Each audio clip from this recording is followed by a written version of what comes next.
our team played Saturday at Illinois. We played complimentary football for 60 minutes, 4 quarters in the game. We got the job done versus a very good opponent. Everyone in the organization, from the players, the coaches, and the support staff, had intentional focus last week, and I expect the same this week in our preparation for Rutgers. We hit the ground running this morning. We had very good meetings, reviewed the game, made the corrections. We were able to learn some things from the game and why we were able to be successful in the game. We played complimentary football for the entire football game. Offense, defense, and special teams working together to get the job done, and that was a major reason why we were able to get the win, because we played together complimentary football. So looking forward to getting back home this week to Worcester. We've been on the road 2 weeks in a row, and so I know our players and our staff are really excited about getting back in front of our home fans. I expect the stadium to be rocking. It's going to be a great atmosphere. So with that, I'll open up for questions. Hey, Mel, front here. You guys obviously had some big goals coming into the season. I know it hasn't gone how you wanted. Do you feel like your guys have been able to kind of refocus and put that behind it, and turn their attention to getting the most out of what's ahead of you guys in the season? Yeah, so right now we're focused on what's next, and that's Rutgers. We're just focused on this one game in our preparation. We're playing our best football of the season. We feel like our best football is still ahead of us.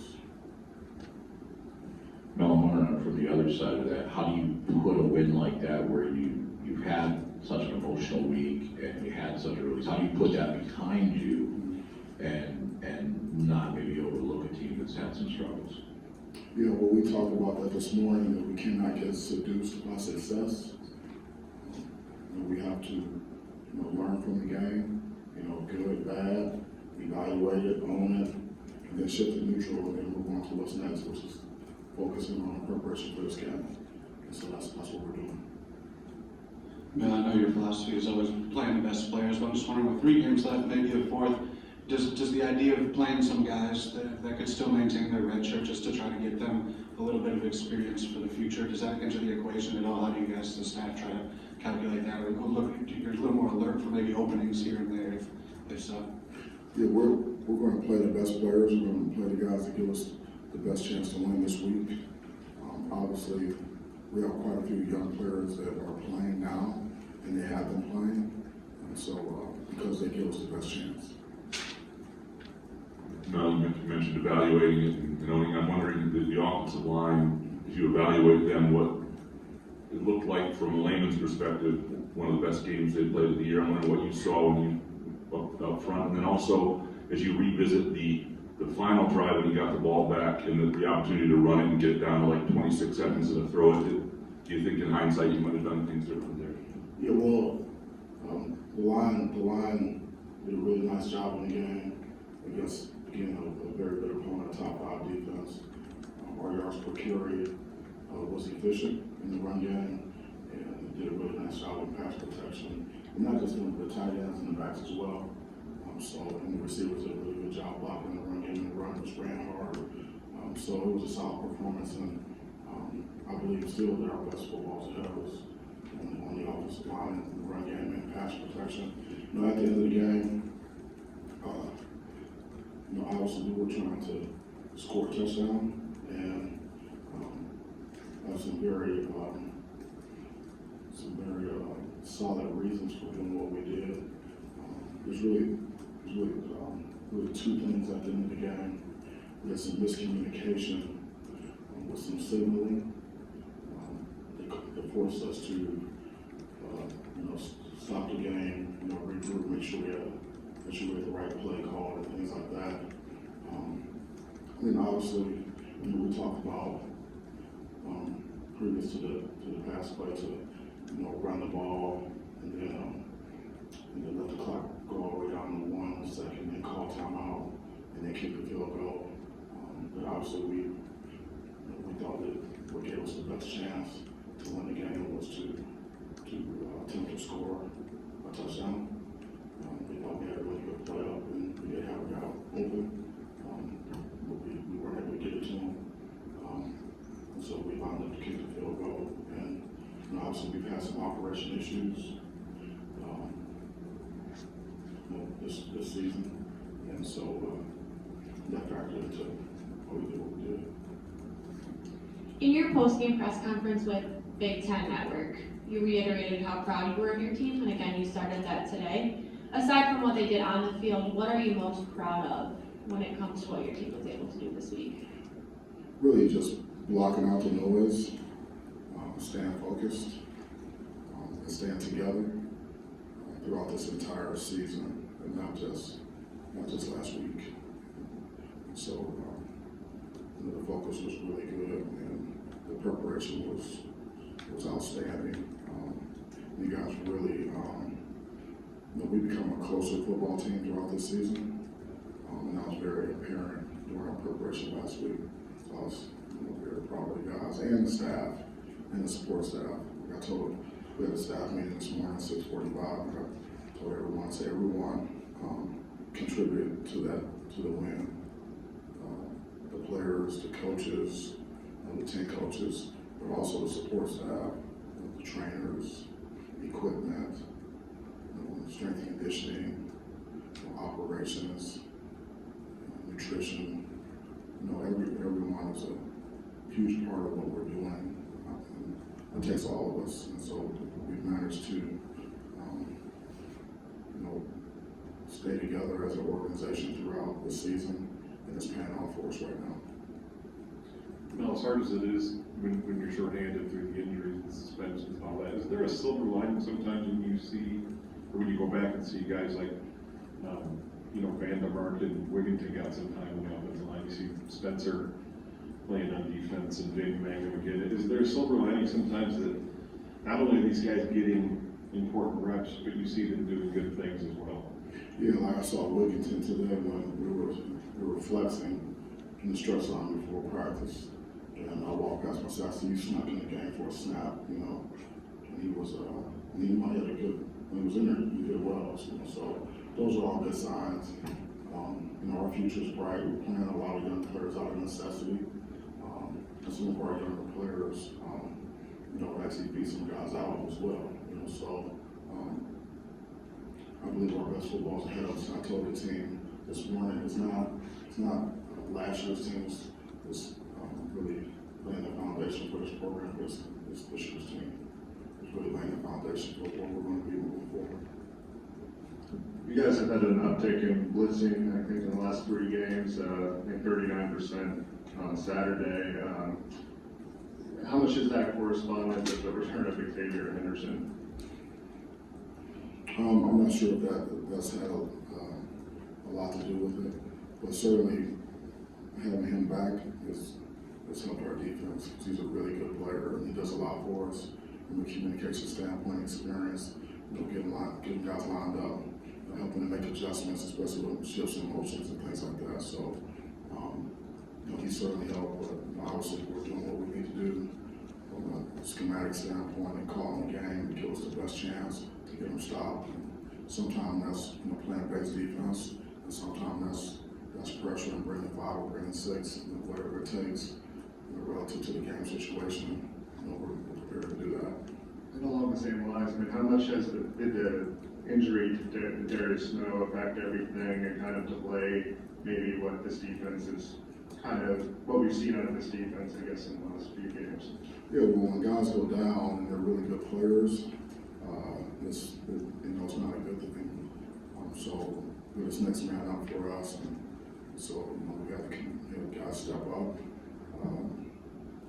have maybe new roles, maybe guys' roles increase, and everyone just bumps up a man.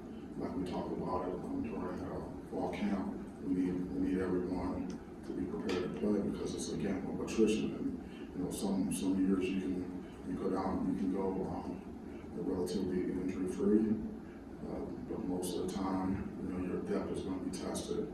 Our depth has been certainly tested this season. And we're starting to, see some progress from some of the guys, as opposed to, week 4, week 3, week 4, we're making progress, especially like on the defensive side of the ball, where we've had the lion's share of our injuries.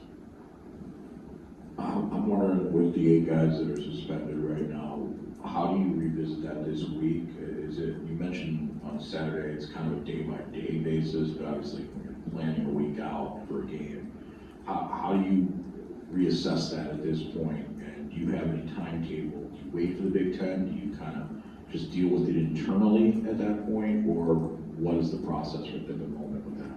Yeah, we don't have any new information, so we're taking it one day at a time. And so,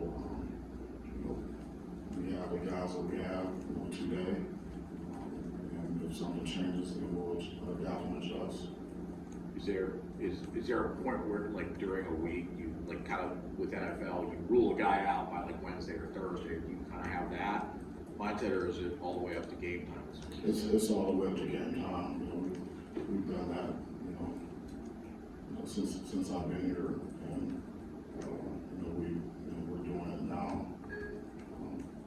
We did it last week, so we'll continue to do it. It's all the way until game time. One of the main storylines maybe this week is the fact that you guys still have your bowl eligibility hopes alive. Rutgers is in a similar situation.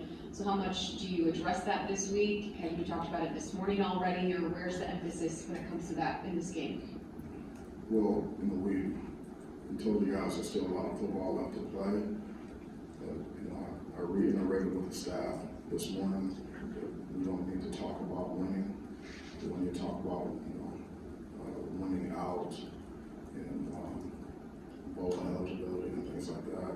We need to focus on what it takes to prepare to be in a position to win games. And that's a process. So we keep our focus there, intentional focus on what it takes every day with the required work, the unrequired work, the focus that we need to have. Then we can go through our week with the focus that we need, and control what we can control. And then we take that into the game, and we're looking to play our best 60 minutes. And then we won't look at the scoreboard, we'll just play every play, one play at a time, with intentional focus, 6 seconds of play, and keep chopping, and then we'll add it up at the end. And that's how we'll go about this weekend and the rest of the season. Well, I wanted to ask you about your backup long snapper, Uncle Donovan, and I know you had a rough game the week before and seemed to, in tough conditions, bounce back. What conversations did you have with him before the game and afterwards? And then do you empathize with a guy who's, only way he gets recognition is if he screws up, and that sort of role in life on a team? Do I empathize? Or sympathize with that sort of, yeah, I mean, it's a job where the only way you get any sort of recognition is if you botch things, I don't talk to the snappers that much. So he's doing a heck of a job. And he's getting better. Doing a great job. Do you anticipate he'll continue being the snapper the rest of this year? I don't know what your situations are. We'll have to see. Obviously Hank is an excellent snapper, and he'll be ready when he's ready. Obviously Rutgers is a losing record and all that, but they had a lead at halftime against Michigan last week before it kind of fell apart. I was wondering just what you see from them as a team. Well, we all know Coach Ciano is a veteran coach, a veteran head coach. He's an excellent coach. He's an excellent recruiter, so they have some really good players. And they're very aggressive, defensively. They do a nice job, stopping the run and trying to put pressure on you to be accurate with the ball, because it really makes the coaches take away what you do best and make you beat them left-handed, which is really, really sound and solid. And they're ultra aggressive on special teams. So they put a lot of pressure on you, you know, on special teams as well.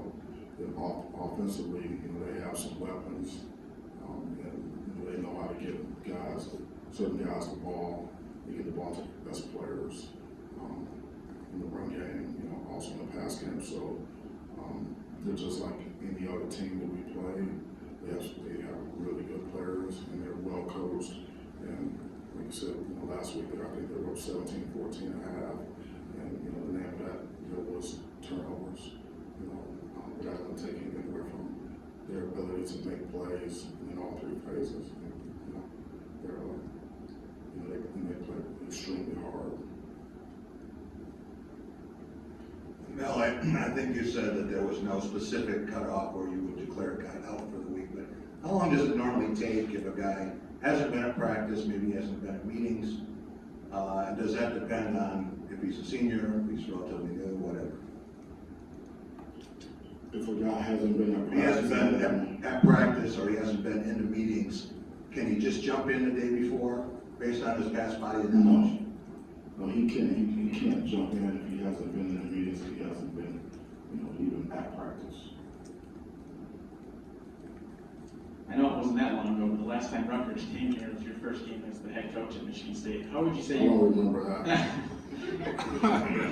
I guess how would you say You just had to bring that up, didn't you? I know, it was a weird year. How would you say you as a coach have grown since that game, really? How have I grown? Yeah. I don't know how to answer that question. I don't know how I've grown, you know. I turned 50 last, you know, January 4th, you know, so I'm older, maybe wiser, maybe not. You know, more experience as a head coach. And know the team a lot better than that team. And so there's a lot of differences. You know, our staff has been together a lot longer. So it doesn't seem like that long ago, actually. That was a very challenging year. We learned a lot about,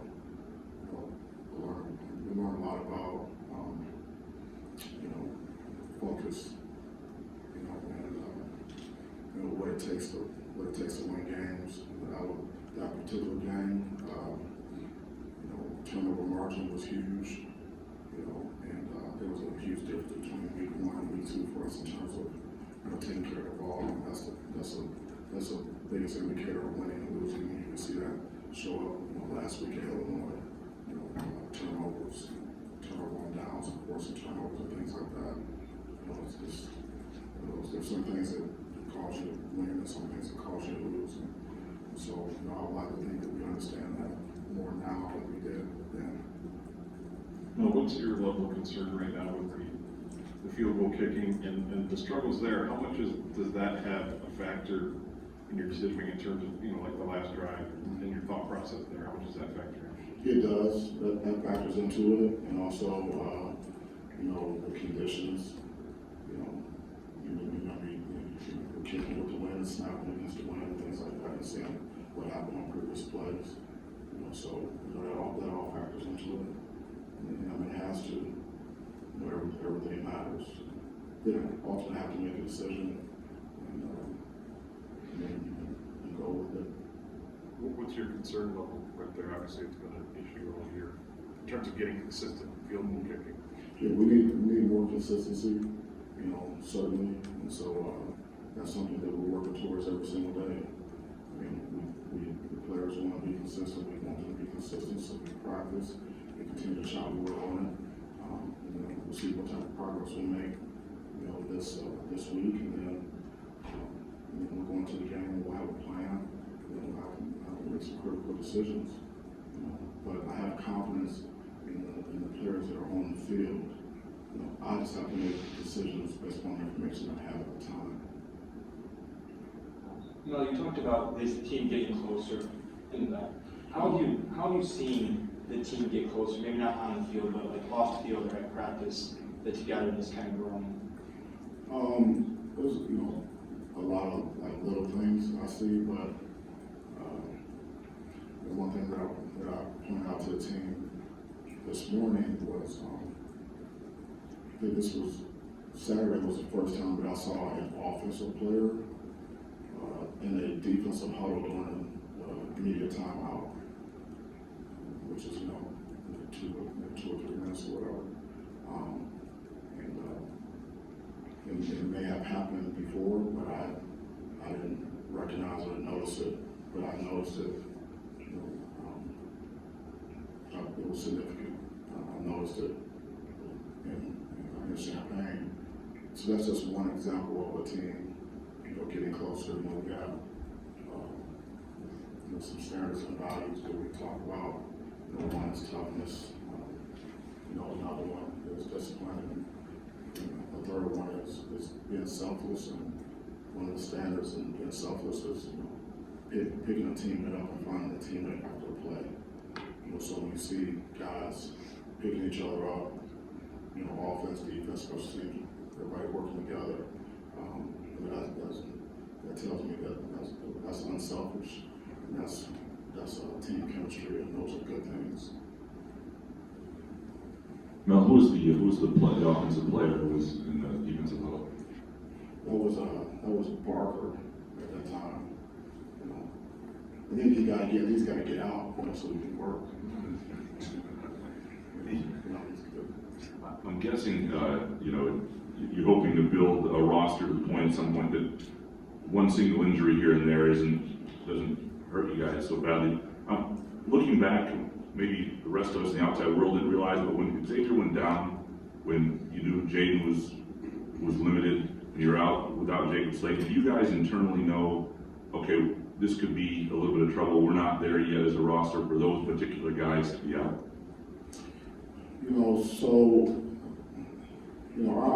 Our goal is to win every game that's on our schedule. And so we don't make excuses or explanations about who's available, who's not available. The only reason I'm talking about is because you're asking about it. But like right now, we're focused on records. And we're gonna play with the guys we have available. And like I tell our players every day, nobody cares who's up, who's down. It doesn't matter. Nobody cares. Nobody's gonna say, well, they had this many guys out, or they had 6 starters out. Nobody cares about that. So we don't talk about it that much. Let's next man up, and let's get the guys ready to go. And it needs to be good enough. If it's not good enough, okay, then this is a very unforgiving game, a very unforgiving business. So it is what it is. Now, going back to the question about blitzing, what went into the calculus of maybe, sending extra guys, especially last week, given the amount of attrition your defense had going into the game? Well, obviously we want to affect the quarterback with rushing coverage. We have some first and second down, run pressures, some that are more suited for the run game. And then we have some that are good, run pass first and second down pressures. Where we can change the look, on our reduced side or on our bubble side, in the run game, or we can create some one-on-ones, in the passing game to affect the quarterback with the rushing game with good coverage behind it. And then, on some of the obvious passing downs, on cover down in 2 minutes. Obviously, we have some pressures to work to attack the protection. Get more one-on-ones, and maybe get up someone, a linebacker on the back, something like that. Try to win that way. We're not expecting to get guys free, but if we are free, don't miss the layup, but create some one-on-ones, and we have to have really good coverage behind it, and then we have to mix it up. And so to me, whether you call it pressure or you call it or not, you rush 6 guys or you rush 3 guys. They're all sound calls, and it's just comes down to execution. Now, when we call it a pressure or a blitz, it's not like we're like holding our breath or anything like that. It's just called and running. It's not that big of a deal. But what's important is that we're comprehensive enough in our scheme and our calls that we're not we can do both. You know, we can mix coverages, and we can play base, you know, we can pressure, because you do get into some situations, you do get into trouble, you know, you can't mix up, you can't do both, and you can't pressure, or you won't pressure, or you're all pressure, you know, and you never want to be a one-trick pony that way, so, you know, we have some flexibility, and we're continuing to work on that so that we can, you know, handle the type of the offense that we see, and they're all in college water, they're usually different every week. Couple more to that, Chris. Now, when you go back and look at this extra point, the field goal, were the snap and hold good enough on those plays? And you saw what LSU did at the end, going for it against Alabama. Has your philosophy changed? Seems like a lot more people are going for it on 4th down and going for 2.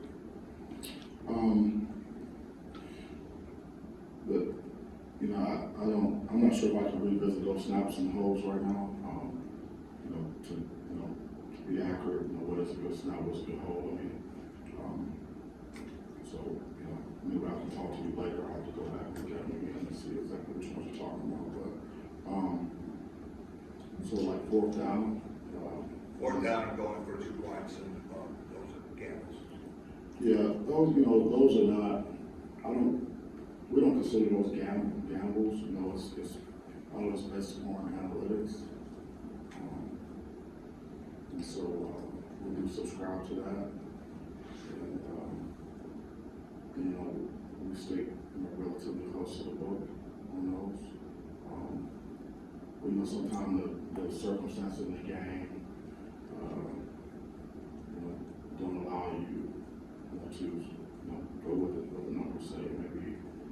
And we do have analytics based on the weather conditions as well, factor those in, but sometimes, you know, injuries factor in to this decision making, or you know, just you know, what we've been able to get done in the game previously or not be able to get done to be able to go forward. You know, so but it's not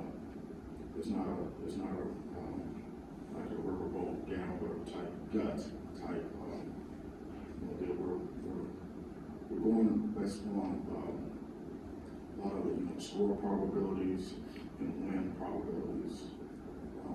You know, for example, I think after the Washington game many weeks ago, there were some questions about why we decided to go for it, go for 2 instead of kicking a field goal or something, making it a 14 points or something like that. I don't remember exactly the number, but it was, you know, kicking an extra point as opposed to going for 2, or we decided to go for 2. Well, in that particular situation, because the goal is to win the game, not to tie.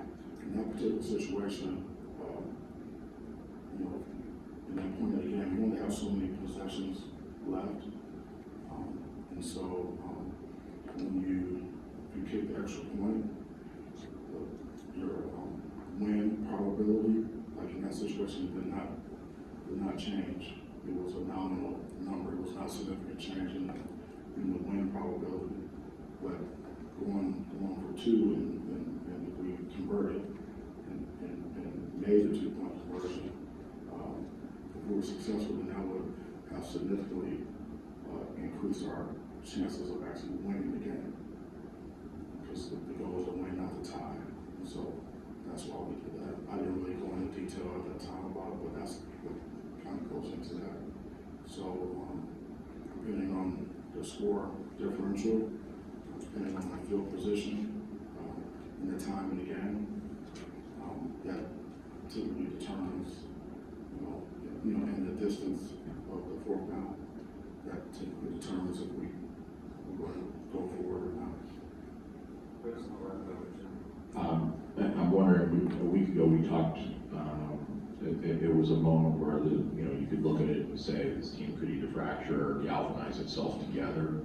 I guess, what have you seen from the leadership within the team, within the players, to keep everything together? Because they've all talked about everyone kind of staying together, even during the losing streak, even after everything that happened a couple weeks ago. Well, there's really no, well, I mean, I guess there is a choice, but it's not it's not a sound choice to not stick together. You know, the best thing to do is to stick together. And, you know, our leaders have done that. And when you're good players and when you're leaders, when the guys leading the charge, you know, that signifies buy-in. And then, you know, the other guys tend to follow. You know, so, you know, like myself and the coaching staff and the leaders on the team, you know, we're sticking together. You know, we have boys. You know, we're moving forward. We're going like one day at a time. You know, staying focused. Believe in what we're doing, and still, we have our standards that you know, we work towards every single day. You know, when you do that, when you're consistent with that, then that's when you have the best chance to keep guys together. You know, when you're up and down like a yo-yo based upon emotion and not the standard, then that's when things can get away from you, and that has not happened with this team, and I don't anticipate that ever happening. Bill, you talked about versatility and roles expanding for some players. Aaron Brule's a guy who expanded a little bit this past weekend. It looked like some inside linebacker, some outside linebacker. You know, pass rusher and pass situations are picking up tight end, man to man. Can you talk about how the readiness that he had for that situation, what you see from him going forward? Yeah, so like what you see from him, he does have versatility. He does a really good job on special teams. You know, he has a lot of experience playing backer, but he's also he's a good blitzer, and he's also an excellent rusher. You know, so we use him in all those capacities. And he's a veteran player, and he can handle that, and it's really helping us. You know, so we're going to continue to put our players in a position where they can be at their best. You know, like minimize their weaknesses and really kind of play to their strengths and within a scheme. And sometimes it takes some moving guys around position, takes some extra learning, but that's what, you know, the required and unrequired work is all about in the game plan, and that's where intentional focus comes in, and trusting the process and believing that we're going to put you in a position to make plays. So, you know, just study up on the game plan, you know, practice with intentional focus and prepare so that we can take it to the game and, you know, and have success. You know, and I think that's what he's doing. Thanks, Coach. Appreciate it. Thank you so much. I appreciate you covering the team. We'll see you next time. So great.